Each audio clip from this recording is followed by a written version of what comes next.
Bonjour à tous, c'est parti pour la dernière ronde du tournoi de Lyon. J'ai pour l'instant 1,5 points sur 6, je suis dernier du tournoi.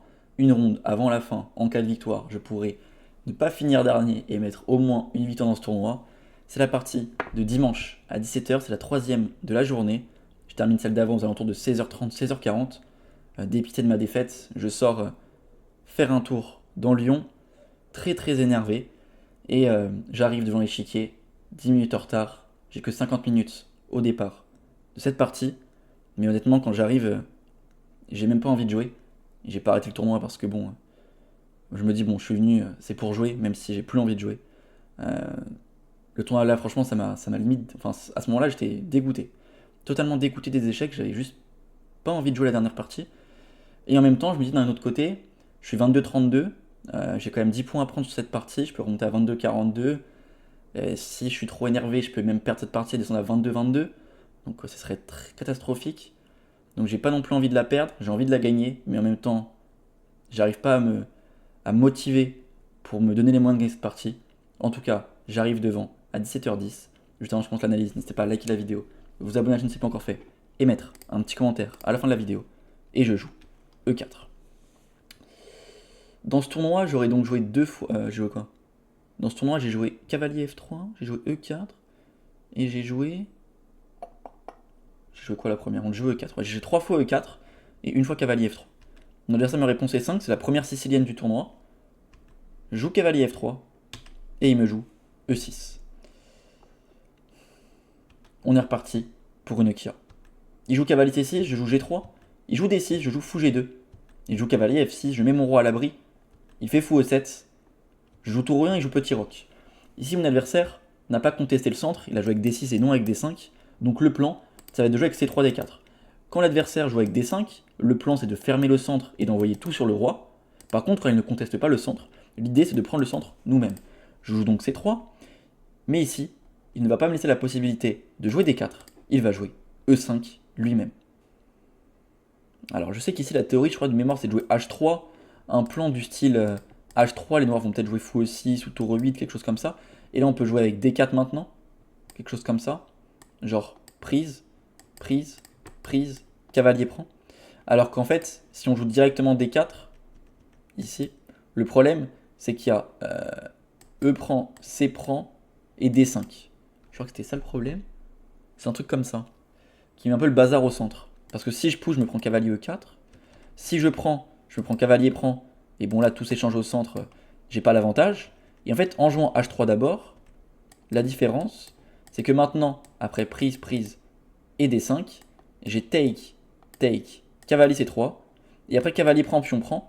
Dans l'autre variante, j'allais avoir des problèmes sur mon pion potentiellement isolé avec fou G4 qui allait arriver. Là, j'empêche fou G4. Je crois que la théorie, c'est un truc comme ça. Mais ici, je me dis, je vais pas jouer théorique. Surtout qu'il m'a joué ça tout tempo. Donc potentiellement, il connaît encore la position. Donc je vais jouer cavalier A3. Je me dis cavalier A3, ça peut pas être mauvais. Et je vais jouer cavalier C2. Et je vais jouer D4. Il joue tour E8. Il m'empêche, après cavalier C2, fou F8, de jouer D4 directement. Car ici, il y aurait pion prend. Et j'aurais un problème sur mon pion en E4. Je fais donc fou G5. J'ai envie d'attaquer son cavalier en F6 pour pouvoir le prendre et ensuite pouvoir jouer D4 sans perdre le pion en E4. Il joue H6, je viens prendre, il reprend, et là j'ai deux options qui s'offrent à moi, soit venir jouer avec D4, c'est ce que j'avais prévu initialement, ou alors finalement peut-être de jouer avec cavalier E3 pour jouer cavalier D5, ça peut être ça l'idée. Venir mettre un cavalier en D5, bon, c'est intéressant aussi. Deux idées possibles. Bon, je préfère jouer avec D4, mon adversaire prend une fois, je reprends, et il joue fou G4. Alors s'il reprend tout, là j'avais prévu de venir faire cavalier prend, dame prend, cavalier prend, et je m'étais dit cette finale là, elle a l'air quand même plutôt bien pour moi. Il a un pion isolé, arriéré, facile à attaquer. J'ai les colonnes ouvertes. Ses fous sont plutôt mauvais. J'ai l'impression que je suis plutôt content de cette finale. Donc je m'étais dit, si les gens le touchent, je suis content. Mais ici, il fait fou G4. Son idée, c'est que si je fais un coup aléatoire, maintenant, il va pouvoir gagner le pion. Grâce à ce clouage, je ne peux pas reprendre à l'infini. Car ici, je suis cloué. Alors, pardon. D'abord, il ferait D5 ici plutôt. Ouais, il ferait D5 ici d'abord. Parce que sinon, s'il reprend, je peux faire dame prend. Mais même sans, en vrai, cette finale-là, maintenant... qu'il a les pièces développées, c'est même plus si clair comme il peut compter ça la colonne. Mais bon, au pire, il peut jouer D5. Si je prends, je vais me prendre prise, prise et cavalier prend D4, je perds une pièce. Et si je prends pas, je vais perdre ce pion. Donc là, bien évidemment, bon, je suis très très mal. Donc pas le choix, ici je joue dame D3, je me décloue de ce problème, et mon adversaire va jouer tour à D8, il place ses pièces. Quand il joue tour à D8, je me pose une question, ça a été rare dans cette partie, je me pose des questions, car clairement à tous les coups j'étais debout, à tous les coups j'étais debout, j'avais vraiment juste pas envie de jouer. Je jouais mon coup, je me levais, j'allais dehors, je parlais avec les autres, mais j'avais envie de tout sauf de rester devant un échiquier là et jouer. Mais je me dis quoi? Je me dis, ici au centre, j'ai trois options. Soit je peux laisser, soit je prends, soit je pousse. Le truc que je me dis, c'est que si je laisse, par exemple je joue tour à D1, et qu'il prend lui-même, le problème c'est qu'il va pouvoir jouer D5 à un moment. Et dès qu'il joue D5, il se libère de son problème de son pion arriéré, et de tout d'un coup, sa paire de fous devient très très active. Donc je peux pas laisser, donc soit je prends, soit je pousse. Et je me dis, mais si je prends, c'est débile. Parce que là déjà il peut faire dame prend B2, il peut même prendre directement. Là ces deux tours sont très très fortes, je gère pas très bien. Donc j'ai pas le choix. Je fais D5. Ici, il fait fou prend F3, intermédiaire. Bon, je peux pas prendre du fou car il y aurait cavalier E5, je me prends une fourchette en un coup. Je peux pas non plus faire pion prend ici intermédiaire car il y aurait fou prend G2. Et après C7, tour D7, je perds un pion. Et même si je fais C prend B7, là il y aurait carrément fou H3. Et j'ai juste une pièce de moins. Donc, pas le choix, je fais dame prend. Il fait dame prend, pas le choix, je reprends du fou. Et il joue ici cavalier E5. Bon, je me dis, il attaque mon fou. Il menace aussi potentiellement de venir en C4, sur une case intéressante. Je joue fou E2. J'empêche son cavalier de venir sur des cases qui peuvent être dérangeantes. Ici, je m'étais dit, quand je joue fou E2, je m'attendais à soit qu'il fasse G6, soit qu'il fasse G5. Mais dans tous les cas, ça pourrait être le fou en fianchetto et venir essayer de l'activer. Et en fait, G6 et G5, chacun avait ses points forts et ses points faibles. G5, on peut se dire, c'est fort parce que ça empêche toutes les idées à base de F4 à long terme, mais en même temps, ça laisse une case faible aussi à long terme. Donc je n'étais pas tellement sûr est-ce que c'était bien ou pas. Et G6, ça empêche jamais des trucs de F3 ou F4, mais en même temps, ça ne crée pas de faiblesse. Les deux coups sont évalués à plus 0,1 pour les blancs. Donc les deux étaient jouables, mais j'ai l'impression que G6 c'est quand même plus solide. Bon, là-dessus, je calcule différents trucs. Je me dis qu'il va rapidement jouer fou G7, je vais avoir un problème sur ce pion. Donc il faut que je joue actif rapidement. Donc soit je dois jouer avec A4, soit avec cavalier E3. Je commence à calculer A4 et je me dis fou G7, tour AB1 pour défendre le pion. Il va venir jouer A6, je dois jouer cavalier A3 pour empêcher peut-être les B5, les C4, prendre la case. Mais je me dis il va juste jouer quai D7, son fou va rentrer, il attaque le pion. Si je fais fou D3, peut-être qu'il peut juste revenir, faire perpète à l'infini. Si je fais F3, il y a peut-être fou D4, peut-être G5, G4 ensuite pour venir taper sur le pion F3 et créer des faiblesses. J'étais pas hyper serein, donc je joue plutôt cavalier E3.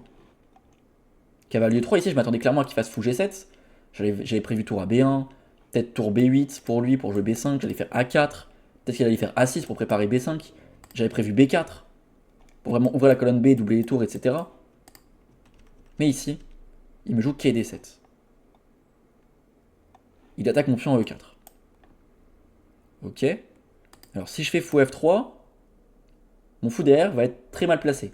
Il sera derrière la structure de pion, et il sera très mauvais. Moi ce que je veux c'est réussir à l'activer. Donc si j'ai pas envie de faire fou F3, faire F3, il va jouer F5, et là on voit qu'il y a un gros alignement, je suis cloué de partout, j'ai l'air très très mal, donc pas le choix. Je fais fou D3. Et là je me dis ok, donc il a fait ça peut-être pour faire fou G7, mais c'est bizarre parce que je vais faire quai C4, pourquoi il a fait ça? Et là je vois, quasiment tempo, il revient en E5. J'ai pas le choix. Il menace fourchette, et il menace de prendre mon fou. Donc la seule case qui parlait de menace, c'est de faire fou E2. Donc je refais fou E2. Il refait quai D7. Je comprends qu'il veut faire match nul. Mais je me dis, est-ce que j'ai vraiment le choix de l'éviter? Si je fais F3, comme on vient de le voir, il y a F5. Si je joue fou F3, on va aller un peu plus loin que juste mon fou est bloqué. Le problème, c'est qu'il y a fou G7, tour à B1 et B5. Il prend beaucoup d'espace. Il a l'air vraiment d'être mieux avec son fou qui est très fort, notamment. J'ai pas le choix. Je fais fou D3. Il revient en E5. Si je fais fou E2, ça fera 3 fois la même position, mais moi je le réclame pas, je m'en fous. S'il a envie de faire nul, il me le réclamera lui. Moi, s'il veut faire 20 fois la répétition, il la fera 20 fois. Moi je m'en fiche, je fais fou E2. S'il fait qu'il y a des 7 qui réclament, là ça serait match nul.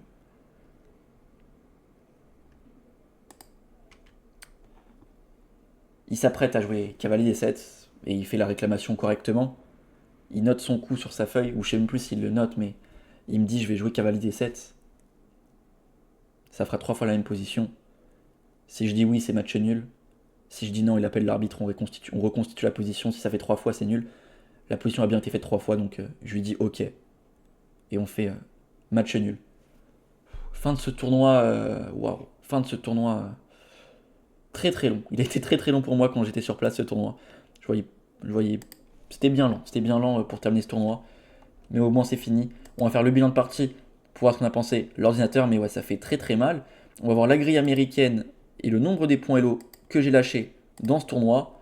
Bon, en même temps, je m'étais dit avant la partie, j'aimerais bien gagner une partie dans ce tournoi, j'aimerais bien finir sur une bonne note, mais en même temps, j'avais pas la motivation pour venir focus cette partie à fond.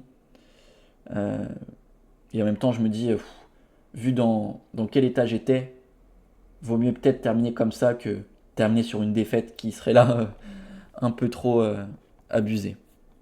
Alors l'ordi veut pas lancer le bilan de partie. Il faut peut-être l'aider un peu. Ouais, ok, c'est bon, ça se lance. Bon, en soi, il n'y a pas d'erreur, je pense qu'on est quasiment sur du... je sais pas s'il y a une erreur dans la partie, ça a été plat tout le temps, quoi. J'avais pas vraiment envie de calculer, de chercher les complications. Je voulais juste jouer ma game. Ok, 97-98. Alors, j'ai vu que j'ai fait une erreur, elle est où? Tac, tac, tac, théorique. Donc là, je fais cavalier à 3 quai C2, c'est une bonne idée. Fou G5, bonne idée. Prise, bonne idée. Ah, ok, c'est D4. Ok. Bon, fallait jouer avec cavalier E3 du coup, hein, pour qu'il y ait D5. C'était peut-être plus précis. Parce que D4, du coup, on a vu que ça a égalisé très rapidement en fin de compte. Cette position-là, elle est quand même très égale, on l'a vu. D'ailleurs, ça a mené au match nul forcé. Donc peut-être que ouais, je pouvais éviter ça en plutôt en jouant le plan avec cavalier E3, cavalier D5. Ok. Bon, je vais vous montrer la grille américaine de ce tournoi. Le classement final. Je termine donc dernier. Magnifique finalement. Je termine dernier. Ex aequo quand même, je suis pas tout seul. Merci à Gabriel pour le soutien. On termine tous les deux à 2. Et finalement, ce qui est drôle, c'est qu'on est 3 joueurs de région parisienne. Enfin, non, 4 avec le maître international, mais 3 des 4 de joueurs de la région parisienne ont fini tous les 3 derniers. 6ème, 7ème, 8ème. C'est terrible.